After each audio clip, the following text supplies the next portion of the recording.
Hi friends, అందరూ ఎలా ఉన్నారు? బాగున్నారా? మార్నింగ్ లేచేసి నైట్ అన్నం ఉంటే పులిహోర అయితే చేస్తాను అనమాట. పులిహోర చేసేసి మా ఆయనకి అయితే పెట్టేశాను. ఇంకా మార్నింగ్ టిఫిన్ ఏం చేయట్లేదు, నైట్ అన్నం ఉంది కదా అని చెప్పేసి పులిహోర అయితే చేస్తాను అనమాట. యాక్చువల్గా ఎవరు కూడా ఎక్కువగా టిఫిన్ తినరండి మా ఇంట్లోని. మా ఆయన కూడా తినడం, ఇంకా రైస్ పెడితే రైసే తింటాడు తప్ప టిఫిన్ గట్ట ఏం చేయొద్దు అనేసి చెప్తూ ఉంటాడనమాట. నేనైతే ఇంకా మా ఆయన లంచ్ బాక్స్లోకి 2 కప్పులు రైస్ పెట్టేసి బీరకాయ కర్రీ అయితే ప్రిపేర్ చేశాను అనమాట. బీరకాయ ప్రిపేర్ చేసేసి నేనైతే లంచ్ బాక్స్లో కూడా పెట్టేసుకొని బ్యాగ్లో కూడా పెట్టేశాను అనమాట, క్యారేజ్ బ్యాగ్లోని. మా ఆయనకి అయితే క్యారేజ్ బ్యాగ్ పట్టుకెళ్ళిపోతాను అనేసి అంటే ఇచ్చాను అనమాట. ఈ మధ్య బాగా ఎక్కువ వర్క్ అయిపోయిందిలేండి, ట్రాన్స్ఫర్ అయ్యారు కదా కొత్త విలేజ్కి, అందుకని చెప్పేసి చాలా టెన్షన్ కూడా పడుతున్నారు. ఇంకా అందుకని చెప్పేసి నేను కూడా పెద్దగా ఆయనకి డిస్టర్బ్ చేయడం మానేసాను ఈ మధ్య కూడా నేను.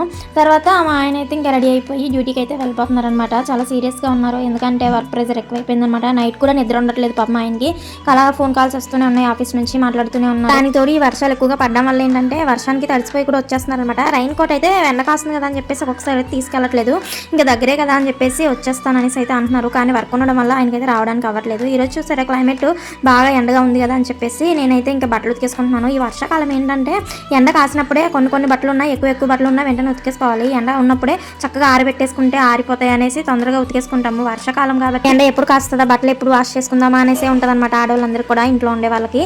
అయితే ఇంకా ఎండ కాస్తుంది కదా అని చెప్పేసి నేనైతే ఉన్న బట్టలు కొన్ని అయినా సరే ఉతికేసుకున్నాను అనమాట. బద్ధకం చేస్తే మళ్ళీ అవి తడిసి మోపుడు అవుతాయి, తర్వాత అన్నీ ఒకేసారి ఉతుక్కున్నా సరే ఎండవన్నమాట. తర్వాత వర్షం పడిందంటే ముక్కుపోతాయి, ఇంకా అలా జరుగుతుంది కదా అని చెప్పేసి ఇంకా బట్టలు ఉన్నప్పుడు బద్ధకం చేయకుండా నేనైతే ఉతికేసుకున్నాను అనమాట. వర్షాకాలం ఏంటంటే బట్టలు అప్పుడు ఉతికేసుకోవాలి. ఒకవేళ ఎండ కాస్తే కనుక, ఎండ కాయకపోతే అలా ఉంటే ఇంకా ఎక్కువ బట్టలు అయిపోతూ ఉంటాయి కదా, అప్పుడు ఇంకా శ్రమ ఎక్కువ అయిపోతూ ఉంటుంది. ఇంకా ఎండలు కాకుండా డైలీ వర్షాలే పడుతూ ఉంటే ఆ టైంలో మనం ఏం చేయలేము.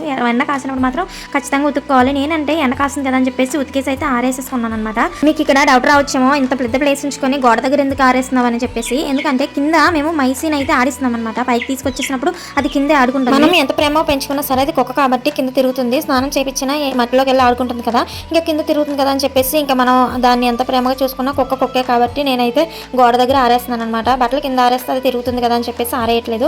టాయిలెట్ వేసేస్తుంది, తర్వాత వాష్రూమ్ కూడా అక్కడే వెళ్ళేస్తుంది కదా, ఇంకా అవన్నీ క్లీన్ చేసుకుంటూ ఉంటున్నాను. అక్కడే మళ్ళీ బట్టలు ఆరేసుకుంటే ఏం బాగుంటుంది అని చెప్పేసి నేనైతే గోడ దగ్గర ఆరేసుకుంటాను అనమాట. ఎంతకైనా కుక్కే కదా మరి, అందుకని చెప్పేసి నేనైతే గోడ దగ్గర అయితే ఆరేస్తున్నాను అనమాట. చూస్తున్నాను కదా క్లైమేట్ ఎండ వల్ల ఎంత బాగుందో పచ్చదనంతో. మొత్తానికి మా ఆయన వెళ్ళిపోయిన తర్వాత అలాగే బట్టలు అయితే ఆరేసుకున్నాను. చూస్తున్నారు కదా ఎండ కాయడం వల్ల పచ్చదనంతో ఎంత అందంగా ఉందో క్లైమేట్. మరి ఇంతకీ ఈ వీడియో మీకు ఎలా అనిపించిందో కామెంట్ చేయడం మాత్రం మర్చిపోకండి. అలాగే వెళ్తూ మన వీడియోకి అయితే ఒక లైక్ చేసుకోండి. కొత్త వాళ్ళు చూస్తే ఛానల్ కూడా సబ్స్క్రైబ్ చేసుకోండి. ఉంటాను మరి, బాయ్ ఫ్రెండ్స్.